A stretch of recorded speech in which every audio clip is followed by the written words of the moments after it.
अस्सलाम वालेकुम नाजरीन। बजट 2025-26 के हवाले से आप देख रहे हैं एबीएन न्यूज़ की स्पेशल ट्रांसमिशन। मैं हूं अलीना शिगरी। मेरे साथ स्टूडियोज में मौजूद हैं मेरे कोलीग्स राय साकिब करल और कंबर जैदी। आप दोनों का भी बहुत शुक्रिया। और हमें ज्वाइन करेंगे डॉक्टर, बल्कि ज्वाइन कर चुके हैं डॉक्टर नदीमुल हक साहब। आप रिनाउंड इकोनॉमिस्ट हैं। He is also served in the Pakistan Institute of Development Economics और साथ साथ ही has an extensive experience in the IMF as well. Doctor साहब अस्सलाम वालेकुम, बहुत शुक्रिया हमें ज्वाइन करने के लिए स्पेशल ट्रांसमिशन में। And before we begin the discussion कि जो आज हमारा बजट पेश किया जाएगा आइंदा माली साल का, जो रवा माली साल के, और यूजुअली देखा यही जाता है कि इकोनॉमिक सर्वे जो कि एक इक्तिसादी रिपोर्ट होती है, जो माली साल होता है उसको वो एक रिव्यू में उसके हवाले से बताए जाते हैं हमने कितने अहदाफ मीट किए और कितने लाइक ऑलवेज हम मिस करते हुए दिखाई दे रहे हैं। तो जो 9 माह के रवा माली साल के जो फर्स्ट 9 मंथ्स थे उसके डेटा के मुताबिक GDP ग्रोथ 2.68% पे आप अचीव करते हैं as against the target of 3.6%। 3.6% का आपने GDP ग्रोथ टारगेट रखा था। इसके साथ साथ ही एग्रीकल्चर एक माइनर 0.56% तक का ग्रोथ पोस्ट करता है। हम एक ज़रई मुल्क है, हमें बार बार ये बताया जाता है, और जो इकोनॉमिक जो एग्रीकल्चर है that actually acts as a growth engine for Pakistan. लेकिन हालत ये है कि मेजर क्रॉप्स में उसके आउटपुट पे हमने जो डिक्लाइन देखा है 13.5% का। इंडस्ट्रीज का बताया जा रहा है कि जी 4.77% तक की ग्रोथ है। सर्विसेज में 2.91% की ग्रोथ है। CPI is projected to fall to 4.3%, क्योंकि मौजूदा हुकूमत हमें बार बार ये बता रही है कि महंगाई की शरह उसने कम की है। 4.3% हमें बताया जाता है। पॉलिसी रेट 22% से 11% तक पे लेकर आ जाना। ऑल्दो आप 800 अरब रुपए जो है उस पे सेव करते हैं, लेकिन अवाम को रिलीफ वो ट्रांसलेट नहीं हो पाता। टैक्स एग्जेम्पशंस आपने यूजुअल की तरह हमने रेवेन्यू शॉर्टफॉल देख रहे हैं, लेकिन बावजूद उसके tax exemptions has also marked 51% increase. ये सब चीज़ें और अलार्मिंगली जो नंबर्स सामने आए हैं, इकोनॉमिक जो रिपोर्ट है, जो इक्तिसादी रिपोर्ट हमारी आई है सर्वे रिपोर्ट, उसके मुताबिक हमारे जो प्रोविंसेस का और जो फेडरल लेवल पे जो हाल है, जो आउट ऑफ स्कूल चिल्ड्रन है, I would like to put this forward before the audience as well. 32% जो बच्चे हैं पंजाब में, 32% वो स्कूलों से बाहर हैं। 69% इन बलूचिस्तान, 30% इन खैबर पख्तूनख्वा, 50% इन सिंध। ये बता रहा है कि वफाक और जो सूबों की इस वक्त जो जिम्मेदारी है वो किस हद तक उन्होंने अंजाम दी है। डॉक्टर साहब, आपकी तरफ मैं ये लेके आना चाहूँगी। You seen the numbers in the economic survey report sir. बताइएगा डॉक्टर साहब कि ये सर्वे रिपोर्ट हमें क्या बता रही है, और 2.68%, और फिर मैं आपसे पूछूंगी कि ये बजट कौन बना रहा है आज जो ये पेश करेंगे, लेकिन ये नंबर्स हमें क्या बता रहे हैं डॉक्टर साहब कि इन ग्रोथ नंबर्स के साथ पाकिस्तान वाकई में तरक्की कर रहा है? ये एक ही चीज बता रहा है जी कि nothing has changed in the country. ये हर साल, आप पिछले साल के रिकॉर्ड निकाल लें, हर साल यही डिस्कशन हम करते हैं कि इकोनॉमिक सर्वे में ये आ गया, देखें मंदी है, कुछ नहीं हो रहा, वगैरह वगैरह। हर साल हम ये क्या कहते हैं, एक पैनिक मचाते हैं और एक शोर मचाते हैं। The problem is nothing has changed. We have been in 25 IMF programs. Let's start talking about the 26th, 27th, 28th, because nothing is changing. Nobody has the brains or the guts to change anything in this country. ये country change मांगती है, change नहीं ला सकते। ये last period पे सर्वे में आप 2.6 कर दें, 1.6 था 2.6 आपने कर दिया, इधर उधर नंबर चला के क्वार्टरली GDP बना लिया। क्वार्टरली GDP और एनुअल GDP का रिश्ता कोई नहीं है। I mean, there's a mess everywhere. What are we going to talk about? Agriculture की आपने बात की, मुझे बताइए। फाइनेंस मिनिस्टर ने गुज़िश्ता रोज प्रेस कॉन्फ्रेंस में कहा कि next year will be a turn around story. ये तो मेरा ख्याल है, मुझे याद है शौकत अजीज ने भी कहा था, ये हफीज शेख ने भी कहा था, शौकत तरीन ने भी कहा था, सब ने कहा था। हर कोई कहता है, हर सिटी बैंकर आता है, सिटी बैंकर हुकूमत रन करते हैं, और हर सिटी बैंकर यही कहता है कि बस अगले साल देखना क्या हो जाएगा, माशाल्लाह। तो हर मदारी भी यही कहता है, अगली ट्रिक देखना, अभी नहीं पसंद आई तो अगली ट्रिक देखना। देखिए, कोई चेंज नहीं आ रहा, ना कोई चेंज आएगा। अब तैयारी करें IMF की मुताजी, दुनिया में जाके भीख मांगे, खत्म बात। बट डॉक्टर साहब, ये यानी कि ये जो लो ग्रोथ नंबर्स हैं, ऑल्दो फाइनेंस मिनिस्टर सेज के GDP प्रोजेक्शन के हवाले से he kept saying in the press conference as well कि ये गवर्नमेंट ओन नंबर्स है, लेकिन अगर तो आप इसको प्रोब करना चाहें तो कोई कमेटी जो है इसको प्रोब कर सकती है। देखिए जी, there is an even more alarming number in the ये सर्वे, वो है कि आपकी इन्वेस्टमेंट रेट 13%। 13%।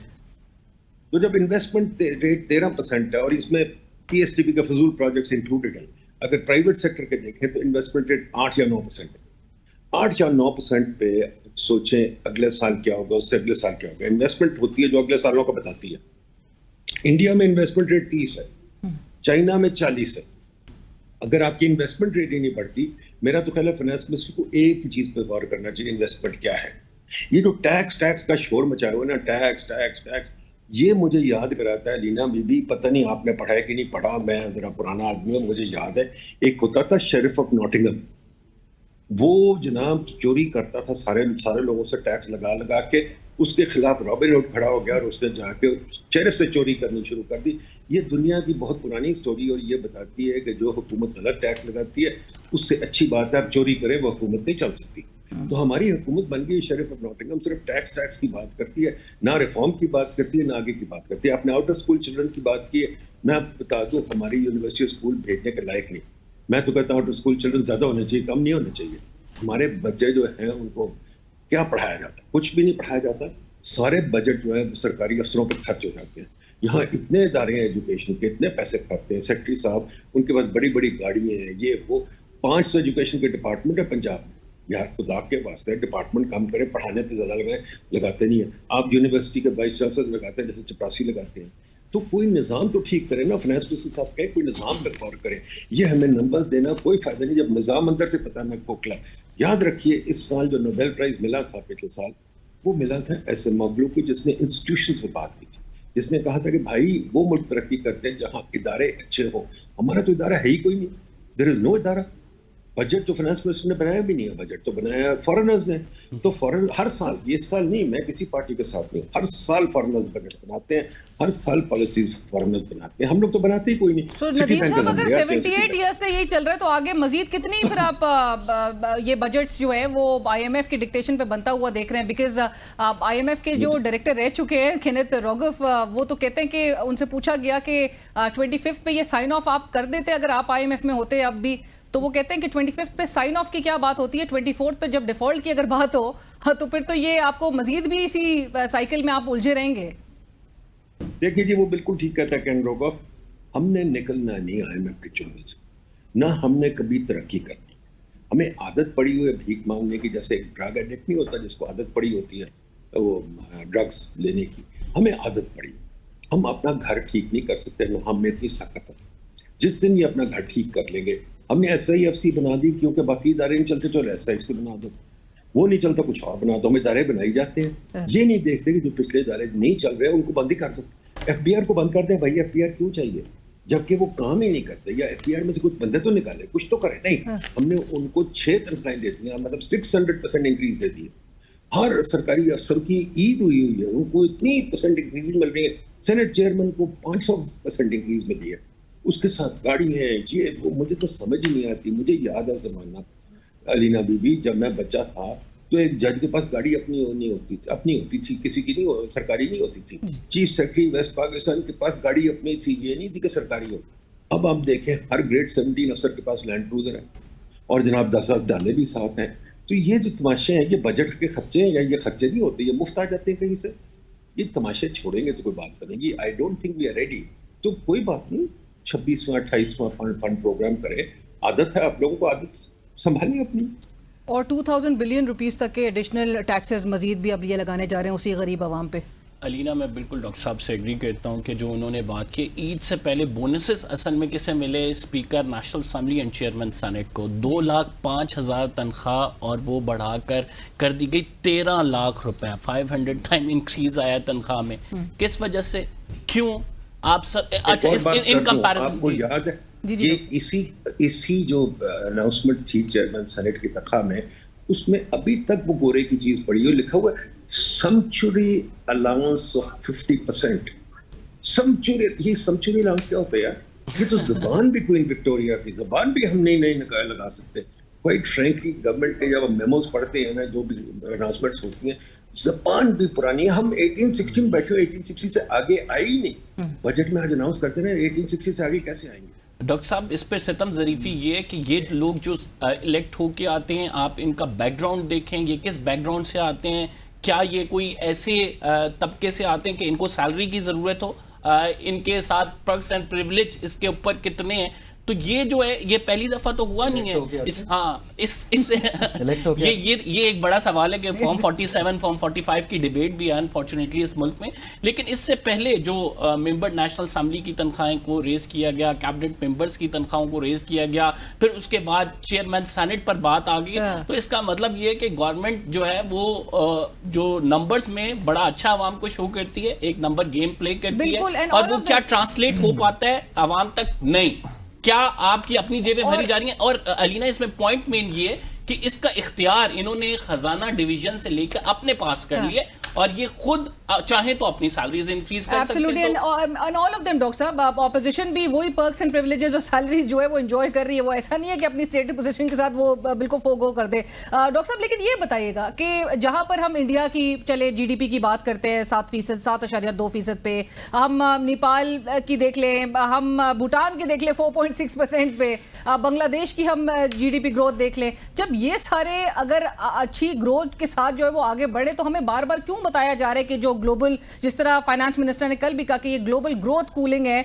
जो 2023 में 3.5% थी, 24 में 3.3% थी, 25 में 2.8% है, अगर ये बाकी सारे ममालिक भी जो जीडीपी ग्रोथ पोस्ट कर रहे हैं, तो पाकिस्तान क्यों नहीं कर सकता? पाकिस्तान क्यों एक एवरेज हमें लास्ट 3 इयर्स का हमें 1% तक पे नजर आ रहा है? देखिए जी, आप अपना निजाम बदलना ही नहीं चाहते, मैं आपको बार बार बता रहा हूँ। आप देखिए हमारे यहाँ एक चीज है called NOC, no objection certificate जी। ये क्या चीज होती है? मैं पिछले 20 साल से पूछ रहा हूँ एनओसी क्या है। मुझे कोई काम करना है, मुझे एनओसी लेने जाना है सरकार के दफ्तर, और मैं सरकार के दफ्तर के चक्कर लगाता रहूंगा, फिर कोई मुकमुका होगा, फिर जाके मैं काम करूंगा। मलिक रियाज बिल्कुल ठीक कहता था फाइल को पहिया लगाने पड़ते, पर मैं ये पूछता हूँ फाइल होती क्यों? दुनिया में फाइल नहीं होती। मैं बरतानिया अमेरिका रहता हूँ 40 साल, कोई किसी सरकारी दफ्तर नहीं आज तक गया, जाने की जरूरत ही नहीं थी। हर काम के आपको रूल्स पड़े हुए, आप रूल्स फॉलो करें, चलाएं। ये जो मुसीबत है कि एनओसी, फिर मुझे अटेस्टेशन करानी है, फिर मुझे एफिडेविट लिखनी है, फिर ये वक्त का ज़ाया, अब वक्त ज़ाया करते रहते हैं। और इस दुनिया में एक ही चीज़ है, वक्त। कोई काम करना है, you need to do it fast और else you can't do it. तो हमारा मसला ये है कि we are not ready to do any work. हमारे ब्यूरोक्रेट्स जो हैं वो इस चीज़ के आदी हैं, वो कॉलोनियल ट्रेंड है, उनको एक चीज़ सिखाई गई है, यहाँ कारोबार ना हो। याद रहे कि कॉलोनियल जो है वो नहीं चाहते थे हमारा कारोबार, तो ये जो लोग बैठे हुए हैं ये नहीं चाहते। अच्छा, दूसरी चीज, जो हमारे मिनिस्टरान है, जो पॉलिटिशियन है, वो तो पीएसटीपी बजट के लिए आते हैं, प्रोटोकॉल के लिए आते हैं। पीएसटीपी को खत्म करें, पीएसटीपी पे पॉलिटिक्स खत्म करें, और मिनिस्टरों को जो है ना आप जमीन पे लेके आए। वो खुदा नहीं है, वो हर चीज को चला नहीं सकते। फिर मिनिस्टर कितने चाहिए? 18 में अमेंडमेंट में था कि 11% होगा। अब तो हमारे मिनिस्टर 60, 70 मिनिस्टर होते हैं, एसएपी अलग, बाकी मिनिस्टर ऑफ स्टेट अलग, तो आधा पार्लियामेंट में आपका मिनिस्टर है, तो आपके पास क्या निजाम है? मुझे समझ ही नहीं आती। तो question is we need deep fundamental changes. I don't think the country has the capability of making these changes in two ways, neither the guts nor the brain. दोनों कह रहा हूँ, neither the guts nor the brain. Right, और ऐसे में doctor साहब आप final comments आपके हम लेंगे, and then we'll head for a break. Upcoming budget पे। Thank you. जी डॉक्टर साहब। अच्छा, हमारा राब्ता मुनक़ता हो गया है, बट अगेन जिस तरह से डॉक्टर साहब ने इसको कंक्लूड किया है, डीप फंडामेंटल चेंजेस की जहां पर बात कर रहे हैं, वो तो चाहिए, लेकिन डीप सीटेड जो हमारे इश्यूज हैं वो एक्सक्यूज मी जी राय, जब आपने कमेंट मंगा, I just said thank you, because obviously he knows this kind of budget that will be doctor साहब ईज ऑफ डूइंग बिजनेस की बात कर रहे थे, हम स्मॉल लार्ज सेक्टर एंटरप्राइजेस की बात करते हैं, लोन सिक्योर करने की बात करते हैं, उनके लिए लोन स्कीम्स अनाउंस करते हैं, लेकिन होता क्या, कितने लोगों को वो लोन सिक्योर कर पाते हैं, कितने लोगों को आसानी से वो लोन मिल जाता है, उसके लिए क्या डॉक्यूमेंटेशन रिक्वायर्ड है, ये सारा प्रोसेस ही इतना मुश्किल है, इट्स सेल्फ कॉम्प्लेक्स है। आप आज जाएं किसी बैंक पे, लोन अप्लाई करें, आपको 10 दिन के अंदर अगर लोन मिल गया तो मैं भी इधर ही हूँ, आप भी इधर हूँ। जब बात की जाती है, प्रेस कॉन्फ्रेंस होती है, इनसे पूछा जाता है तो कहते हैं 10-15 2 वीक्स का प्रोसेस है, आप उसे फॉलो करें, लेकिन ऑन ग्राउंड वापस जाना पड़ेगा, हमेशा इररेलेवेंट लोग उन सीटों पे लगा देते हैं जिनका लेना देना कोई नहीं होता। एक वो खातून अभी आजकल बहुत वायरल हो रही है, PMLN के एडवाइजर टू CM पंजाब, वो जो क्या सलमा भट्ट साहब या समथिंग, उनकी ट्विटर प्रोफाइल, एक्स की प्रोफाइल बताती है शी इज साइकोलॉजिस्ट, उन्होंने MA साइकोलॉजी किया हुआ है, वो जिम्मेदारों के सर पे बिठा दी ला के। वो आगे चावलों की किस्में गिनवा रही होती हैं, मैं रोज बैठ के आधे कच्चे पौने पक्के पता नहीं क्या क्या कर रही होती हैं। कभी कहती हैं पंजाब में 2-4 हज़ार किसान हैं। जब आप अनप्रोफेशनल लोग ला के इन सीटों पे लगा दोगे तो फिर मत नहीं बचेगी ना जो आज बैठ के पीछे। अच्छा, हम एक ब्रेक और हमें गेस्ट भी ज्वाइन करेंगे राइट आफ्टर द ब्रेक। और अब एक छोटी सी एग्जांपल के जो घर के जो मुलाजिम होते हैं, अब वो BISP के भी हवाले से, although I have always maintain this कि आप बेनजीर इनकम सपोर्ट के बजाय बेनजीर इनकम जनरेशन की तरफ आप लेके आना चाहिए कि लोग हाथ ना फैला रहे हों और आप उनको स्किल्स सिखाएं। और अलमिया ये है कि उस पैसे के लिए भी आप लोगों को 500 रुपए रिश्वत देनी पड़ रही होती है। सो ये हाल है कि जिस तरह से हम चला रहे हैं। मांगने एक के लिए ब्रेक ट्रांसमिशन में वक्त हुआ एक ब्रेक का, ब्रेक के बाद हाजिर होते हैं।